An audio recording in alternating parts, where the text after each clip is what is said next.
The trial of President Trump in New York entered its final phase yesterday, and as the courtroom prosecution made its closing arguments to the jury, the political prosecution made its closing arguments to the public outside the courtroom. First of all, let me say this first and foremost. We're not here today because of what's going on over there. We're here today because you all are here. And so we are glad that you're all here this morning.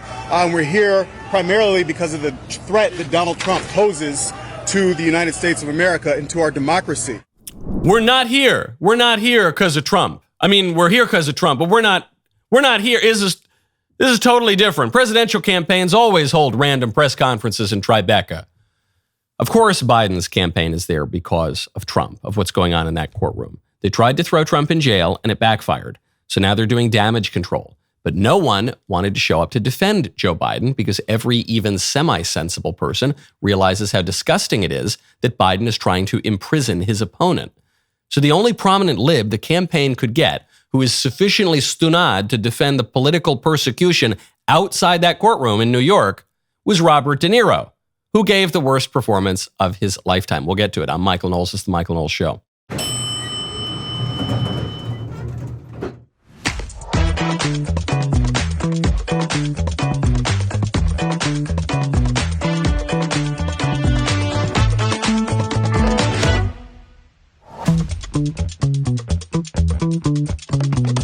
Welcome back to the show. Alleged comedian Chelsea Handler has attacked Harrison Butker for defending things that will make you happy and flourish. She doesn't like that very much. We'll get to that in a moment. First, though, we got to talk about Pure Talk. Go to puretalk.com/Knowles.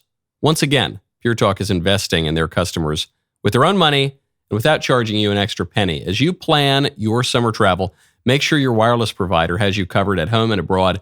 Pure Talk already puts you on America's most dependable 5G network. Now they are offering coverage in over 50 countries as well. Enjoy the freedom of unlimited talk, text, and ample 5G data for just $20 a month with Pure Talk. This is a deal that is difficult to beat, costing you less than half of what you would pay with other networks. Not only is their U.S. customer service team ready to assist you with a seamless switch, but they also have fantastic savings on the latest iPhones and Androids. Are you ready to make the smart switch? Well, join my cell phone company, Pure Talk, and start saving today. puretalk.com/Knowles, Knowles, to explore their offers. When you make the switch, you'll enjoy an additional 50% off your first month. Do not miss out on the opportunity to save on wireless at home and abroad. puretalk.com/Knowles, Knowles. That is puretalk.com/Knowles. The Biden campaign, this is the president of the United States, looking around for anyone who can lead the rally outside of the courtroom where they are attempting to imprison the chief political rival to the sitting president. And no one wanted to do it. Obama's not showing up. Bill Clinton's not showing up. Jimmy Carter probably could show up. He's still not showing up. Then they look in the media. Okay, do we have any really famous, popular stars? Taylor Swift, do you want to come? No, she's not there. So they go all the way down the list and they end up with Robert DeNiro. That's the best they got. Is a man who, he's very good at playing the one role that he plays. I'm not taking anything away from De Niro. That one character that De Niro figured out in the 70s, he is very good at playing that role, and he's given some fun performances over the years. Count von Metternich, he is not, okay? A political philosopher, he is not. So he gets out there, and here is his argument as they are attempting to imprison Trump. Under Trump, this kind of government will perish from the earth. I don't mean to scare you. No, wait, maybe I do mean to scare you. If Trump returns to the White House, you can kiss these freedoms goodbye that we all take for granted. And elections, forget about it. That's over. That's done. If he gets in, I can tell you right now, he will never leave. He will never leave. You know that. He will never leave. If I keep saying this 5 or 6 or 7 times, maybe then then people will believe me, huh? Not a very convincing performance from De Niro for 2 reasons. One, he didn't even memorize his lines. The one hard skill that Robert De Niro has cultivated during his life is memorizing words on paper that other people write for him. Here, he couldn't even do that. Supposedly, the country is on the line.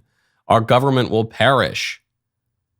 but he doesn't care enough to speak from the heart. He writes it down on paper. Yeah, I don't mean to scare you. Or maybe I do. But if Trump is elected, forget about it. He actually put in a forget about it. Give me a break. So that's one reason it wasn't convincing. But the main reason that it wasn't convincing is the big problem for Biden in this race. Trump has already been president. So all the fear-mongering, all the threats that if Donald Trump is elected, he'll never leave office, the country will fall apart, the government will dissolve, we'll enter World War III. All of that fear-mongering falls flat because he was already president. We already saw what happened, and none of their scare tactics actually occurred. None of the dire warnings actually came true. He'll never leave. Well, he left. You stole the election from him. Sorry, let me correct my language. I want to be very precise in my language. You changed all the voting rules in the weeks and months before the election, and you dragged out the count in rather dubious ways through the middle of the night and for days and weeks, and you took $400 million from a left-wing billionaire and funneled that money into left-wing organizations, and then moved ballot drop boxes, in some cases illegally, and you violated the state constitution in Pennsylvania, and you did this and you did that to fix the election, to rig the election, to, I don't know, whatever you want to call it. It was a real Democrat job on that election. And even still, people want the guy back in office. And so the best you can do now is try to throw him in prison. And the further irony of all of this is they're trying to show how clean they are and how awful Donald Trump is. And so what do? They bring a guy who's most famous for playing gangsters to stand outside the classroom and say, we got to imprison our political opponent or else things are going to be really bad. The other huge mistake for the Biden campaign to go out there and do this is they're proving the Trump campaign's point. Previously, the Democrats had said, we are prosecuting Trump because he violated the law, because it's really, really important that when you make an in-kind contribution to your own campaign 8 years ago, that you file a specific form with the FEC. Don't forget, that is what this trial is about. The trial is not about, did Donald Trump sleep with a star? The trial is not about, is he a rotten person? The trial is about, did Donald Trump misfile documents pertaining to his business and political campaign? That's all it is. It's a paperwork trial. And previously, the Democrats said this is the big threat to democracy is the paperwork trial. And so we need to make sure that Lady Justice is blind and we prosecute everyone evenly, even though we don't really prosecute Democrats for the same crime.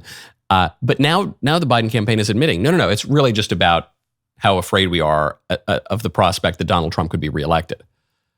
So now you're proving the point. It is a political prosecution, of course. And DeNiro got heckled mercilessly. We're trying to be gentlemen in this world. The Democrats. You are gangsters. Excuse me. You are gangsters. You're a softie. You're a nobody. You're a mook. M-O-O-K. Mook. You're a traitor to Italian and Jews. You're traitor to Italian Jews, you Pablo! You ain't Bobby DeNiro, you ain't you piece of He's a mook! He's a mook, M-O-O-K. I love how DeNiro opens it. He goes, listen, I'm a gentleman here. You people heckling me, you're not gentlemen. Then you hear someone in the crowd go, F you, DeNiro. And then he just goes, F you! I'm a gentleman, F you! And then I don't know, is DeNiro part Jewish? I couldn't quite make out that guy at the end who was yelling, you're a traitor to Italians. Obviously he's Italian. Maybe he's part Jewish. I don't know. But you're a traitor to your people. I do sort of feel that way. Listen, as a descendant of the Mezzogiorno, as a child of Italy, okay, an Italian American, I'll acknowledge there's some great things Italian Americans have done for America. We've contributed, I don't know, pizza. We've contributed Antonin Scalia. That was pretty good. We've contributed a lot of things. But we've got some things to answer for. We did bring some organized crime, a certain Italian-American subculture, that's true. We did create the conditions that led to pineapple on pizza. That's very unfortunate. And We gave you Robert De Niro's big fat mouth, and that's unfortunate that we own that. We're responsible for that, and that's very unfortunate. Sad performance for De Niro. You know, he's expecting to come in like a tough guy hero in New York, big movie star, and the people just made fun of him because he's a complete shill for a very corrupt political establishment, and everybody sees it now. That's why the Biden campaign had to show up there in the first place. What happened inside the courtroom? Enough about the shenanigans outside. Inside the courtroom, it was the final day. So it was the closing arguments. Now, obviously, the jury's going to deliberate and they'll decide whether to convict him or not. And they're going to then sentence him if he is convicted. How did the trial go? It was a joke for the prosecution. Obviously, I've got an interest in this campaign. I want Trump to win. I want Biden to lose. I think the whole prosecution has been absurd and a great stain on the American political order. But you don't just need to take my word for it. You tune into CNN yesterday. CNN has a former prosecutor on. And this is obviously a super lib network. And this former prosecutor admits the prosecution simply failed to prove its case against Trump. There is reasonable doubt all over this case. Where is Keith Schiller? Where is Alan Weisselberg? How did Michael Cohen get away with stealing $30,000? Hold a pity party for him.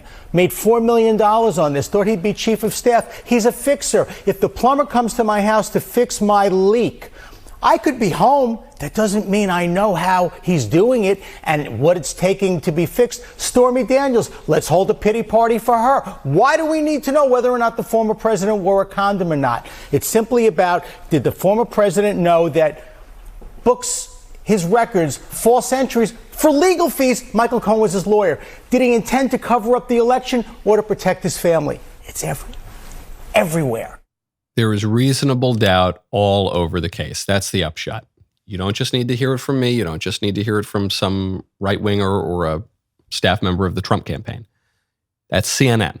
Okay? It's a total joke. And I've covered the trial pretty regularly, and we've heard throughout that the prosecution was focusing all this scintillating nonsense, you know, the exact nature of the encounter between Trump and Stormy Daniels, which, though scintillating for the tabloids, is totally irrelevant to the case.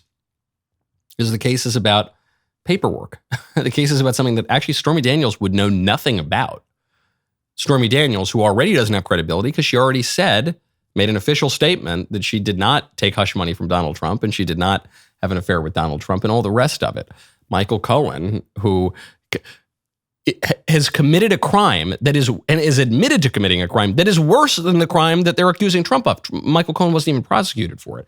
The whole thing was a complete circus. And that falls on the Judge Merchan, who's lamenting that this has become a clown show. A clown show? You're the one who called in the star. Give me a break. Don't blame us for the clown show. And really, ultimately, it falls on Joe Biden. It falls on Biden because if Biden had wanted to shut down this prosecution of his political opponent, first ever in American history, former president, current leader of the opposition, he could have done it. He didn't want to do it. He wanted to throw Trump in jail because he thinks Trump's going to beat him in November. My new series, it's not my new series. It's a series that's been around for a while, but we got some new episodes. It's Michael and. It's not your typical talking point kind of conversation. One of the reasons it's not is because I don't prepare for them at all. So these are unscripted. They're long-form discussions into the controversial, the shocking, and the supernatural. Some of these episodes are debates with people who, by their own merit, rise to the top of the food chain on people who engage on certain issues. One of those examples would be Pearl Davis, who's made a name for herself in the red pill movement, the men's rights movement, capital M, capital R, and the issues surrounding marriage. Check out this trailer for a little bit of our debate. See guys that take you guys' advice, and it sometimes, it ruins their life. What would men do if they begged you for advice?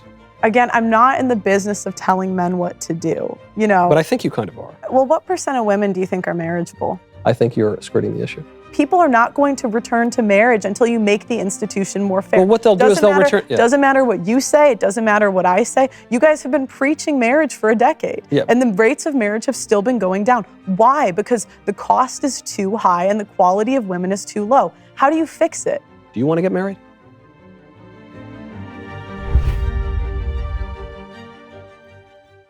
The full episode is available now at the Michael Knowles Show YouTube channel and X channel. Also on DailyWire Plus, where we put everything up. Don't have to worry about the censorship of big tech. So go check it out there. Speaking of court proceedings around the Biden family, we got some juicy tea, folks. Bring your cups and saucers over here because I'm about to spill some tea. Lunden Roberts, who is Hunter Biden's baby mama, one of his baby's mama. Is it like attorneys general? Baby's mama? Baby.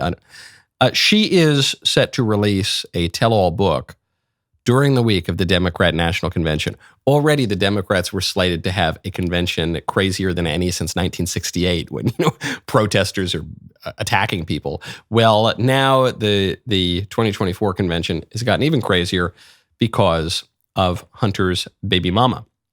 Now, Lunden Roberts is the mother of Hunter's daughter, Navy Joan, and you might say that this is just kind of personal tabloid stuff and this has no place in American politics. It does, because it's actually not just about this woman. It's not just about the little girl. It's not even just about Hunter Biden. This is about Joe Biden. Because for 4 years, Joe Biden cruelly and callously refused to acknowledge his own granddaughter. Hunter Biden, no surprise that he refused to acknowledge his own daughter. He wouldn't pay child support. He wouldn't admit paternity. At the time that he fathered this child with Lunden Roberts, he had abandoned his family and had an affair with his brother's widow. So not really reputable stuff, all very out in the open. Hunter Biden then, again, after abandoning his family, it's not as though he were just trying to protect his family from this one indiscretion that he'd already abandoned his family and started an affair with his brother's widow. And then at the same time, fathered this daughter with a former stripper, Lunden Roberts, and then refused to pay for it, even though Hunter Biden was making roughly $1 bazillion a month because he was peddling his father's influence in the American government overseas in places like Ukraine and China. He just refused to step up to it. Really disreputable stuff, but we expect that from Hunter Biden, who, went through some pretty bad periods of his life, like decades of his life, and was a criminal and a crackhead and all the rest of it. But his dad doesn't have that excuse. His dad can't say, well, back in Scranton, I was smoking crack and rocks with old corn pop there and hairy legs. And no, he wasn't. He has no excuse about that. But at the White House, when he's hanging up all the little stockings for his grandkids, he leaves his granddaughter, Navy Joan, off the mantle. When he talks about his family, he says, I have 6 grandkids. I talk to them every day. I love them so much. He actually has 7 grandkids. And I don't think this was just forgetfulness. I think this was a political calculation that took him 4 years to rectify.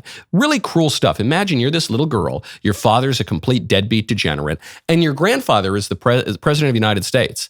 And he refuses to acknowledge you. How must that make you feel? You're 4 years old. You're starting to know things. And how's that going to make her feel when she's 5 and 6 and 7 and 8? To know that your grandfather is ashamed of you and would rather try to minimize a kind of political scandal than acknowledge his own flesh and blood. What a deadbeat, what a complete degenerate that man is. It's awful. Which is why I really look forward to this book. I'm glad, finally, Lunden Roberts was able to pry some money out of Hunter Biden's greedy little hands. I'm glad, finally, they pried some protection for this little girl out of the president of the United States. He wasn't even extending protection to her. This is the most visible man in the world. And now I'm glad that this tell-all is coming out because it tells you a lot about the character, not only of Navy Joan's father, but of her grandfather, the man sitting in the White House. Speaking of women and babies, Chelsea Handler. She is an alleged comedian, I am told.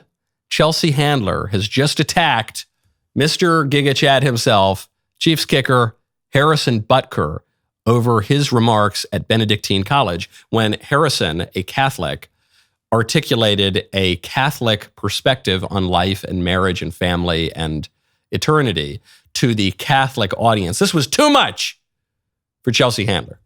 As you may have heard, there's a man by the name of Harrison Butker who's talking more than I typically like for a male. He's a kicker for the Kansas City Chiefs, and I learned that kickers rarely get tackled. So based on his misogynistic rant during a recent commencement address, I'm guessing this Bible thumper thumped himself a little too hard with his Bible and gave himself CTE. Some of you may go on to lead successful careers in the world, but I would venture to guess that the majority of you are most excited about your marriage and the children you will bring into this world, and embrace one of the most important titles of all, homemaker. First of all, Harrison, you're a kicker, so you have one important part of your body, and it's not your brain. I can tell you that my beautiful wife, Isabel, would be the first to say that her life truly started when she began living her vocation as a wife and as a mother. Isabel's dream of having a career might not have come true, but if you asked her today if she has any regrets on her decision, she would laugh out loud without hesitation and say, heck no. Isabel, please blink twice if you need us to call for help. But the real kicker is that Harrison Butker's mother is a renowned physicist who has a degree in chemistry and a master's in medical physics. So, who paid for all those youth athletic team fees and uniform fees and equipment fees when Harrison was a kid so he could grow up to have a career making millions of dollars for kicking things? My guess is a working woman. At the beginning of the video, she says, this is a misogynistic speech. And then she even played a clip where Harrison starts to get choked up. He gets more choked up later on in the speech over how much he loves his wife. The speech at the top level was about articulating a traditionally Christian view of man and woman and family and society and life. But second only to that, it was a speech about how much he loves his wife. Very, very difficult to call a speech misogynistic, that is, hating women, when the speech is about how much you love your wife. But then she goes on and she, screeches and attacks Butker and then says Butker's mother is very educated. First of all, people with advanced degrees in the sciences they're not necessarily the wealthiest people in the world. I don't know. Mrs. Butker might have done very well. I'm sure they have a lovely family. I have no doubt about that. But it's not the same. Getting a PhD in physics is not the same thing as like being a banker on Wall Street.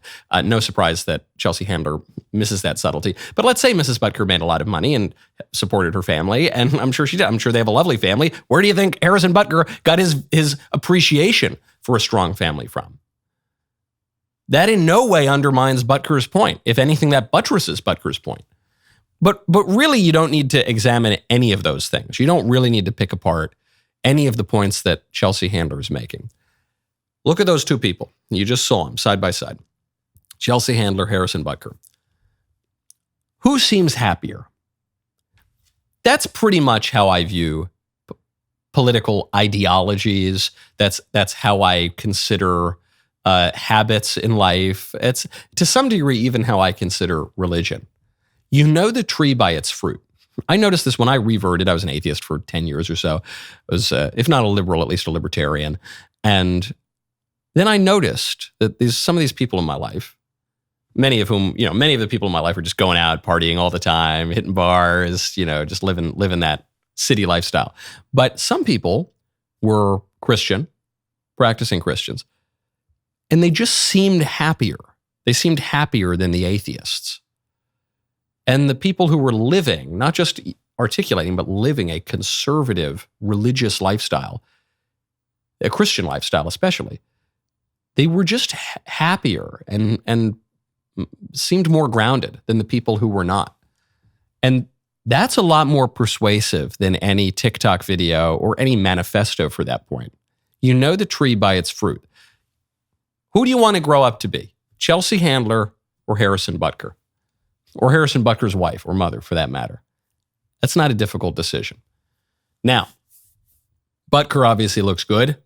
I think the people in his life probably look good. When you want to look good, you got to check out Genucel. Go to genucel.com/Knowles. It is Genucel's 25th year anniversary. Right now, our listeners will get an extra 25% off their already fabulous prices, making this the biggest Genucel sale ever. If you have not already tried Genucel, you've got to go try it right now. Great place to start is with their most popular package. The package features their Gen 90 serum, which instantly erases the wrinkles around your eyes, forehead, and mouth. It also includes their top-selling under-eye bags and puffiness serum, as well as their jawline treatment for a more contoured, defined, moggable, mewable jaw. Genucel is so confident in their product that they guarantee you will see results in less than 12 hours or you will get your money back. I love this company. The owner is a Coptic Christian who left Egypt for the American dream. For a limited time, get an extra 25% off right now. Discount is automatically applied at checkout. Once the sale is gone, it's gone. Kaput. Order yours right now. Get that jawline treatment for a more contoured, defined jawline. Genucel.com/Knowles. To sweeten the deal, you will also receive a free spa box and 2 bonus gifts plus free shipping. Genucel.com/Knowles. Speaking of flourishing, scientists say we're about to live forever. This is only the millionth time that this headline has been reported in the last 5,000 years, but this time it's super duper serious. Some scientists, according to this story by Insider, some scientists seriously believe we could live forever by the 2030s. Here's what you need to know about the longevity escape velocity theory. According to these scientists, they're saying somewhere in the 2030s, we might reach this extremely long-term life expectancy that would make us virtually immortal. They call it longevity escape velocity, at which point our medical advancements will progress faster than we are aging. And I've heard this from my kind of lib futurist friends for decades now. They say, Michael, sometime in our lifetime, we might cure death.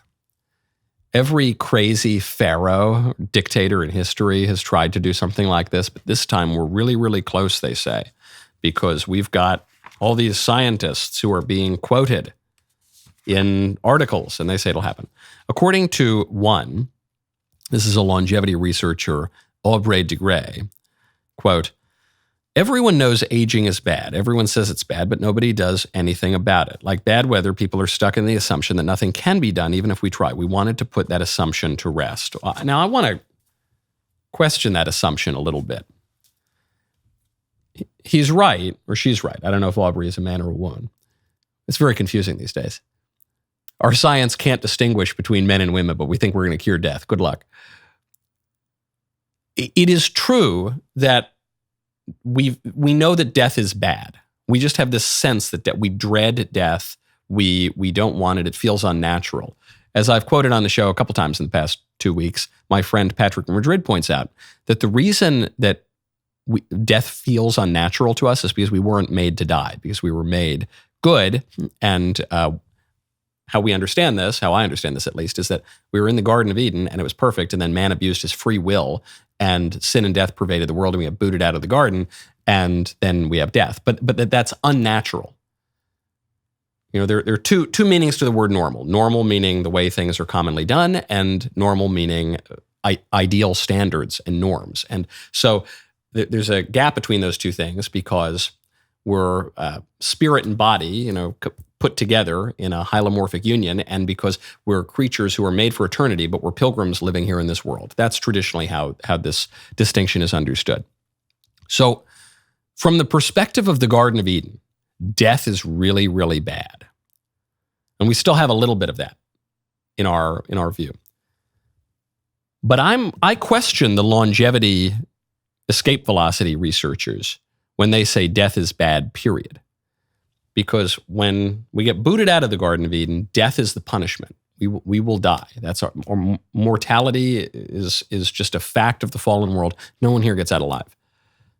But from the perspective outside the Garden of Eden, death is not only a punishment, but also a remedy. Because in this fallen world that is just filled with decay and sin and death and evil, I can think of no worse punishment, really, than being stuck here forever. Not saying I want to die tomorrow. I feel that, all will happen in God's good time. But I don't feel that I'm made for this world. The Christian view is that we are not made for this world. We're made for another kingdom. Okay, we're made to work through the trials of this world and to cooperate with God's grace and enjoy Him forever. Serve Him in this world and enjoy Him forever in eternity. The modern people, the scientist people, they can't accept that.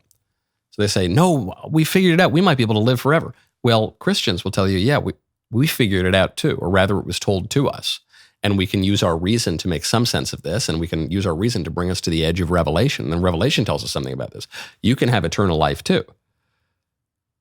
The way that you can have eternal life, real eternal life, is be baptized and receive the sacraments and cooperate with God's grace and pray. And that's how you can have eternal life. And they say, no, that's all bunk. We just need to live here forever. Wouldn't that be great? Just live as, I don't know, like a 60-year-old with a touch of arthritis, watching everything decay and trying to hoard your stuff and just live in this fallen world forever. It doesn't sound wonderful to me. He who would have his life must lose it. That's the traditional view.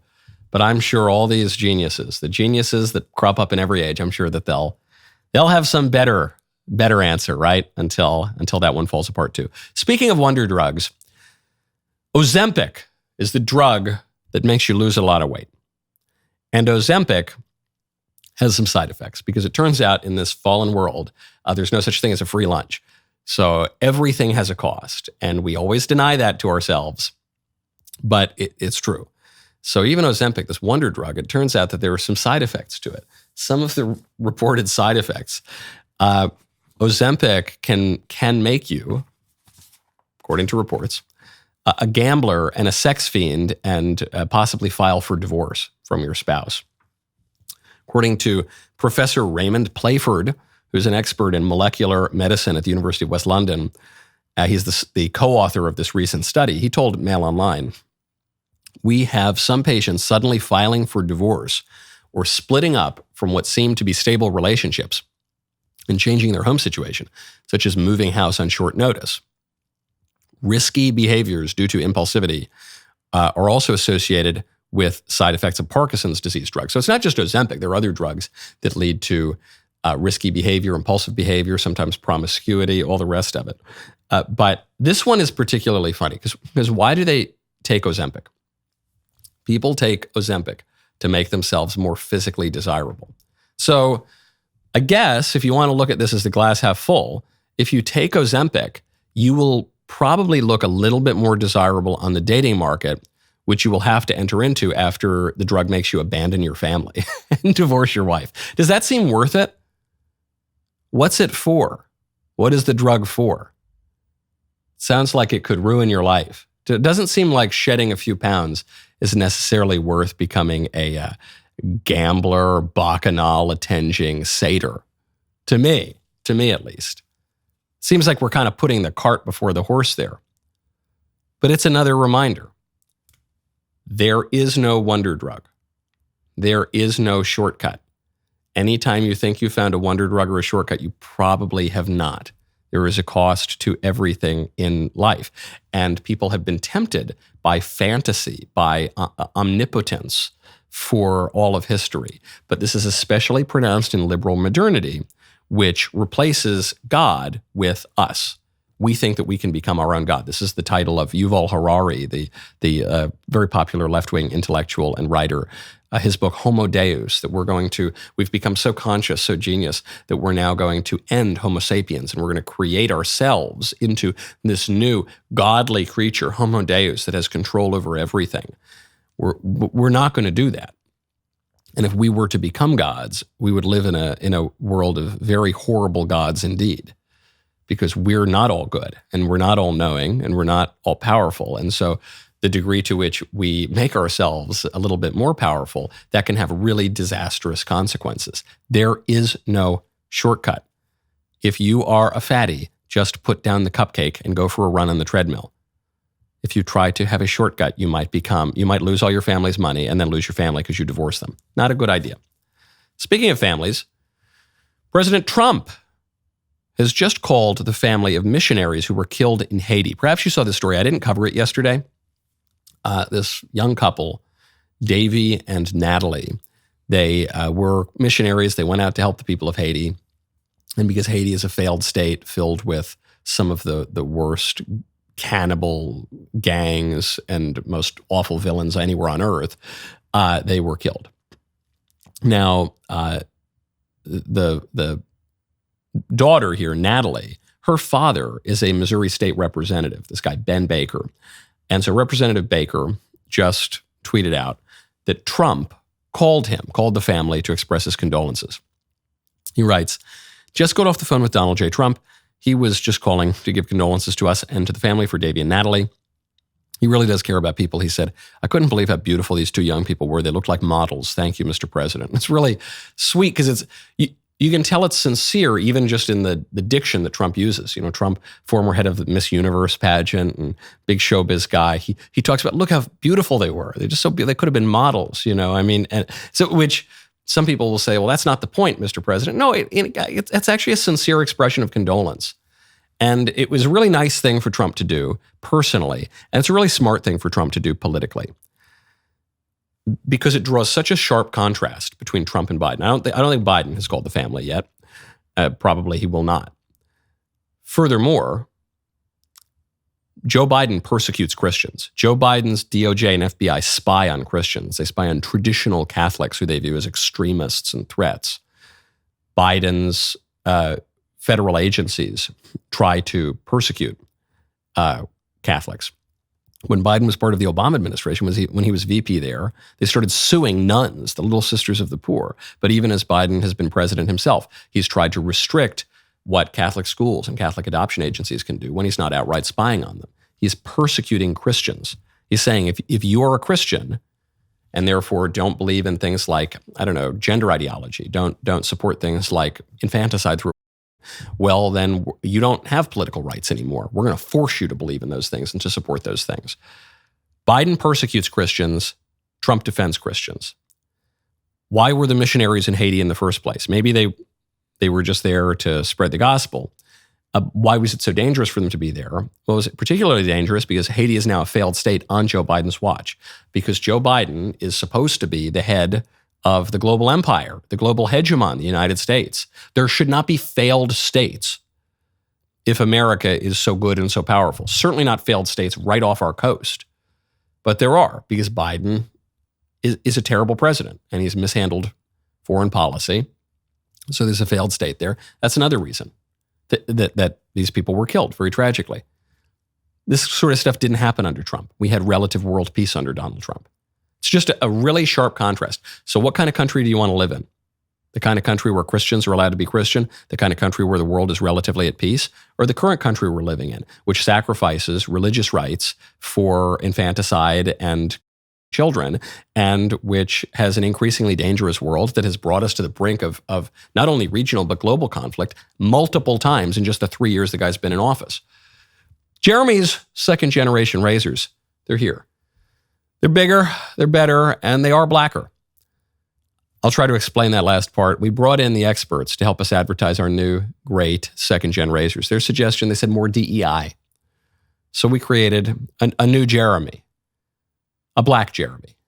His premiere performance was in our viral video, the second greatest commercial ever, which now has 7.5 million views on YouTube. Turns out that DEI is not actually for minorities. It's largely for liberal white women who wish to feel virtuous.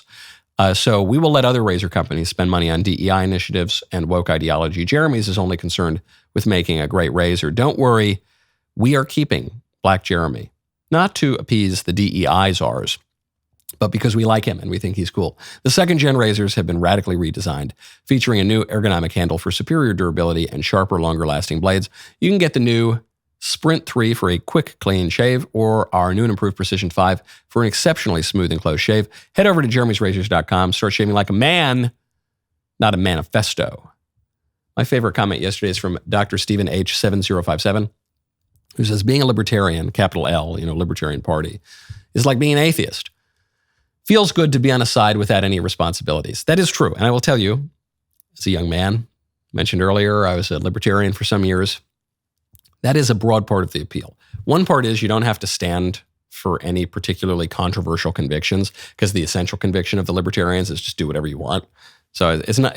It allows you to be invited to cocktail parties, but also it's a deceptively comforting ideology if you're a young man who wants to go out and chat up the young ladies and hit the bars and all the rest, because it says basically that there's no higher moral good than individual choice and autonomy, which coincidentally is the first principle of Satanism.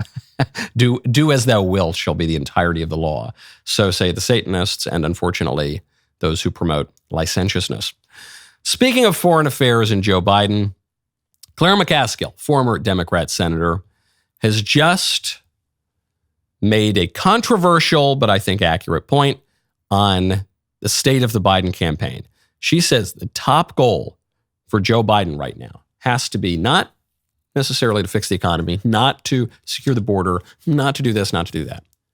The top goal has to be to get Bibi Netanyahu to resign as prime minister of the state of Israel. I think he's been trying to do all of this back channel. But the most important goal, I believe, for this presidency right now is to get Netanyahu to resign. And Netanyahu is holding on to power by his fingernails because of the far right, who sees the destruction of Gaza and all areas of any Palestinians in Israel as their goal. Their goal is very extreme. And that's how he is in power. So if he backs up on them, he cannot be in power anymore because he doesn't have the coalition he needs.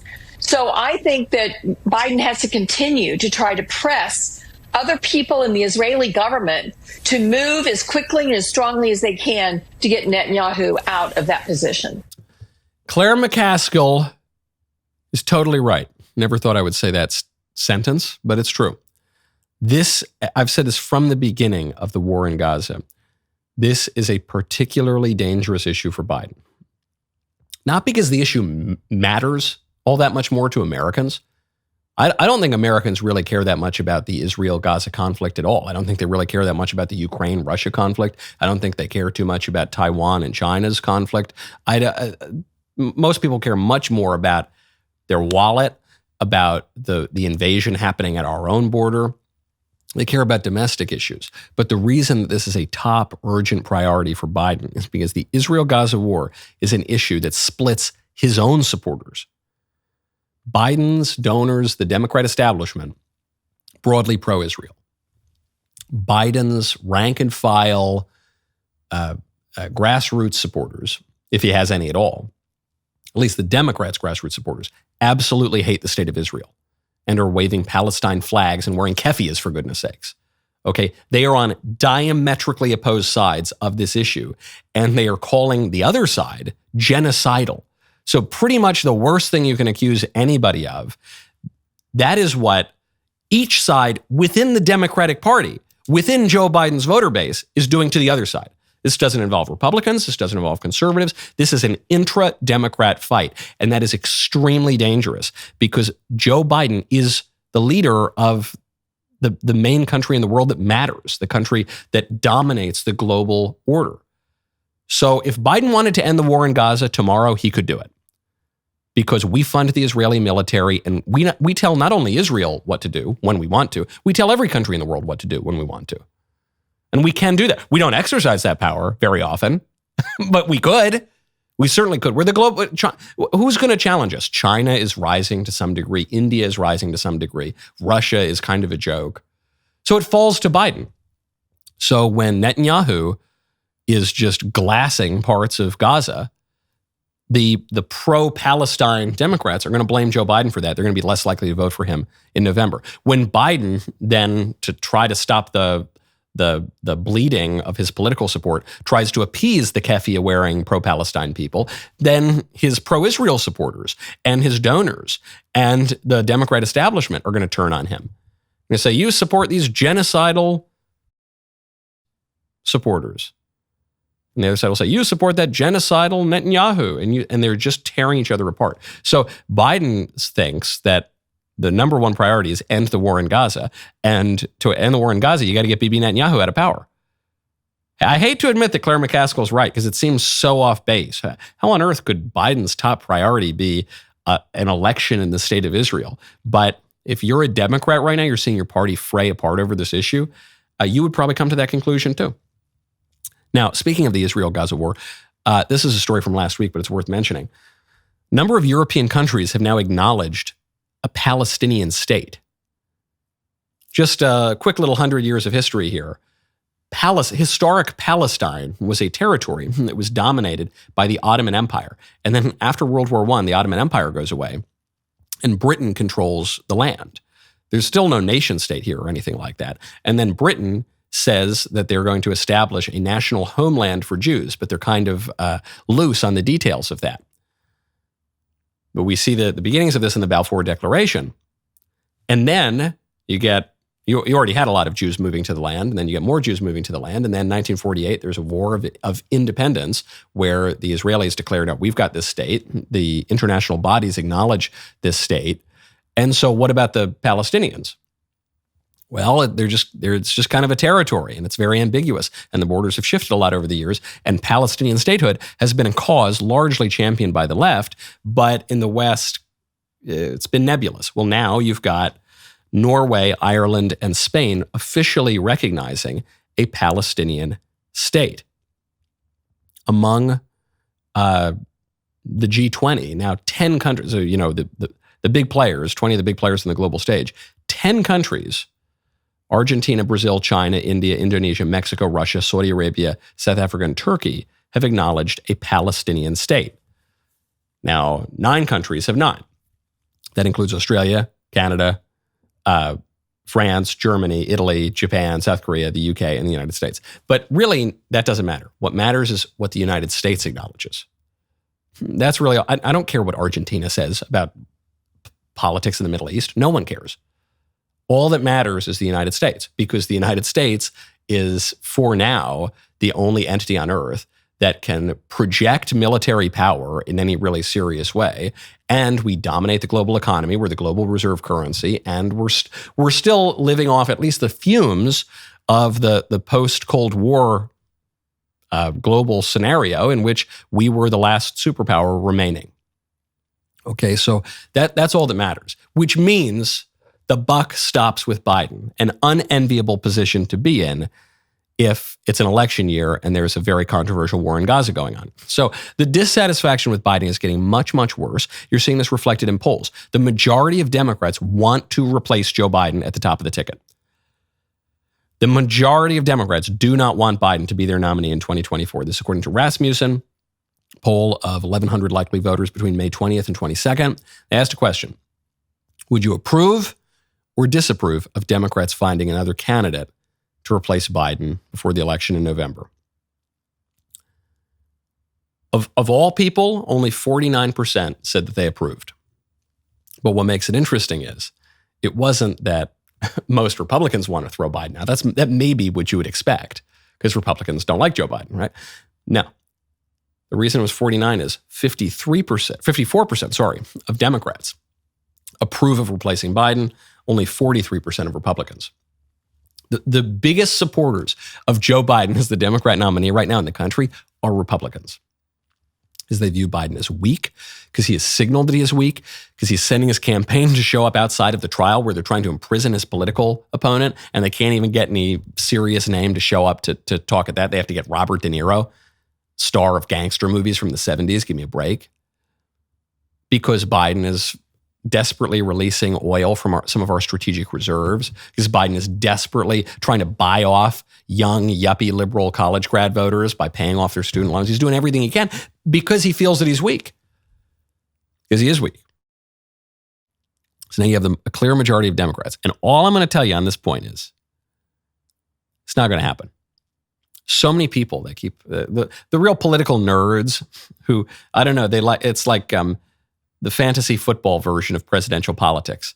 Fantasy politics, they say, ooh, what do you think? Is Biden going to drop out in June and then they're going to replace him with Michelle Obama because they're going to skip Kamala, but Kamala's a black woman, so they can't replace her with Gavin Newsom, who clearly wants it. So they're going to give it to Michelle Obama, and then Kamala is going to go and she's going to go be governor of California or senator, or she's going to run a nonprofit or this. It's not going to happen. None of that's going to happen.